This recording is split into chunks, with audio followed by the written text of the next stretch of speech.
So A is 160 microcoulombs, it's positive, right? B is negative 110, and C is 630 microcoulombs. And we want to find the force on A, right? So the force of B on A is going to be, well, straight toward B, right? Okay, so there's force of B on A, and this is easy, right? That's the angle that's easy.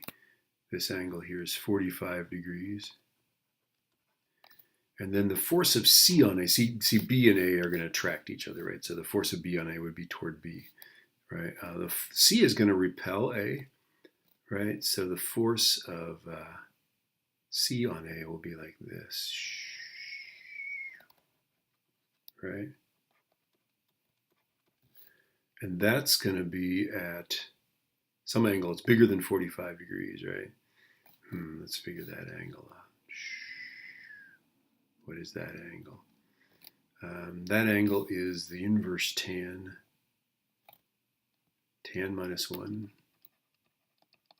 And every square here is 1 meter, right? So let's see, that angle is, what is this angle here? That is the inverse tan of 2 over 1, right? Opposite sides 2, 1. So the inverse tan of 2 is 63.43 degrees. 63.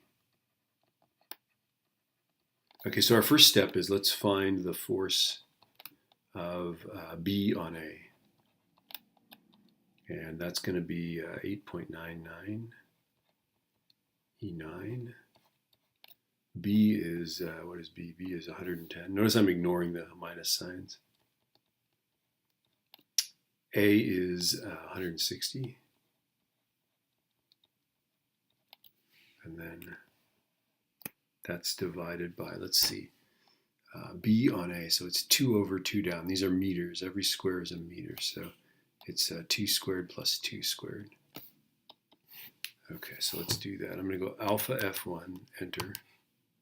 So it looks like this, 8.99 E9 times 110 E minus 6 times 160 E minus 6 divided by 2 squared plus 2 squared. 19.778. Right, and this is 45 degrees up and left. 45 degrees up and left. That's the force of B on A. It helps me to write this right next to that. Okay, so now let's go. The force of C on A is going to be 8.99. That's our constant, right? C is 630. Okay, microcoulombs, so E minus 6. And A is 160. E minus 6. And then C is 1 over and 2 up, right? So it's 1 squared plus 2 squared. All right, so here we go. I'm going to grab this expression. Let's just edit it. Okay, I just edited that. Let's go over here. And I need to change the 110 to a 630. Now I'm set. Boom. 181.2384.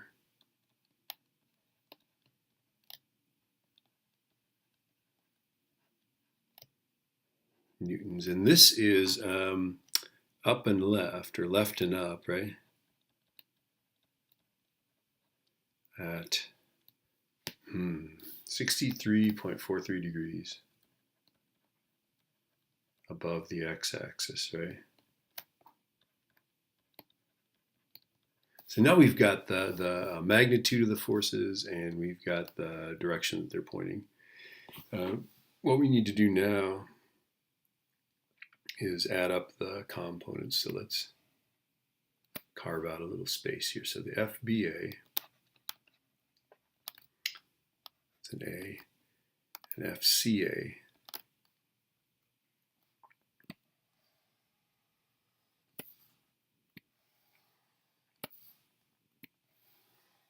and then we'll have the sum.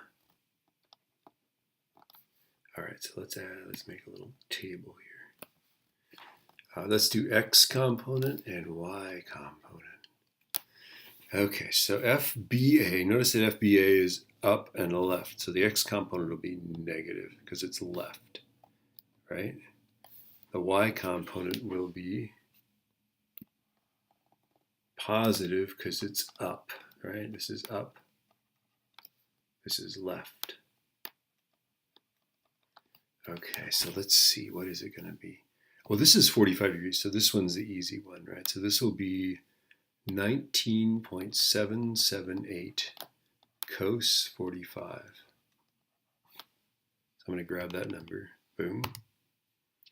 Cos 45. That's 13.985. So negative 13.985 newtons in the x direction.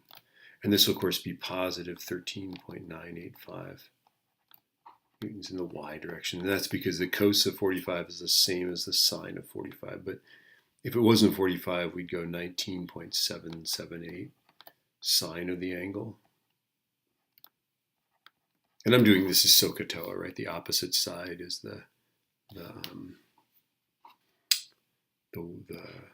this component, right? The adjacent side is this component. Okay, so let's see, FCA. Okay, so this is going to be, I've got an x component that goes like this.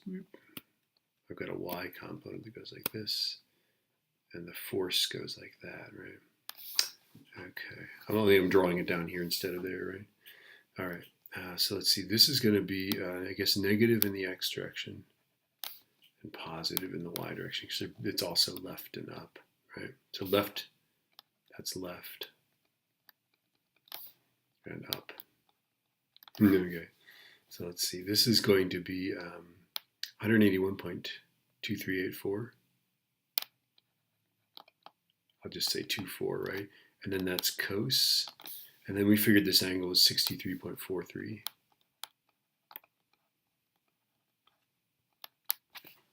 So let's grab that. Boom. Cos. Let me see if I can find that angle. There it is. Boom. That's 81.052. And that's in the x direction, and it's negative, right?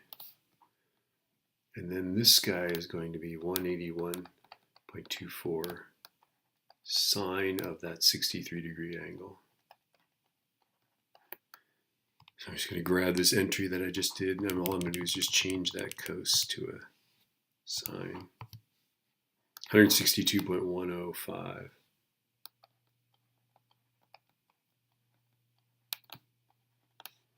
Okay, and now we can add this stuff up, right? So here I've got this guy and this guy, right? So I'm going to go 13, this, plus this guy. They're both negative, so I get negative 95.037. And then I need to add these guys up. Let's see, it's 162 plus that 13 point. That's 176.0, 176.0, I guess 090 if I rounded it to 3 decimal places, newtons, right? And that's in the y direction. This is in the x direction. So now we got to draw a picture, nice picture of this. Let's see, I'm going to go left and then up. So left a little bit, up kind of a lot, and then the vector does that. So the vector is up and to the left. That angle right there is tan minus 1, 176.090 over 95.037. So second tan of that guy divided by that guy. I'm just going up arrow in my calculator. And that is 61.6 degrees. Hey, we got one answer right. 61 degrees up and left. Okay, so let's see. And then the magnitude of this guy is 95.037 squared plus 176.090 squared. So square root of, then I got to go up and grab the 95 guy. Where is it? There it is. Squared plus the, and then I got to grab the 176 one. 200.099, so 200. So 200 decimal point newtons is this magnitude here, and the angle is 61.6. Okay, so the steps are you figure out the magnitude of the force. This thing underneath here, by the way, is really that squared. Square root of that squared, right? But we just ignore that. Keep track of your things. Notice I'm ignoring the minus signs because I've already figured out which direction they are. The minus sign helped me with the direction, but I know that that's up and to the left. Then I figure out the magnitudes. Then I figure out the angle. Sometimes you can figure it out like it's at a 45-degree angle, so that's easy, right? It's as far over as it is up. Sometimes we have to do a little trigonometry, right? So to find this angle, I did inverse tan of 2 over 1. This is 2, this is 1. So it's inverse. Angles are always tan minus 1 of opposite over adjacent, right? Okay, find the angles and then use those angles to break it up into components. I always find the angle it makes with the x-axis, and then consistently the cos gives me the adjacent side, which is the x, and the sine gives me the opposite side, which is the y. And then you just have to keep track of, is it up, is it to the left? These are both to the left, so they were negative. These were both up, so they were positive. Anyway, happy hunting.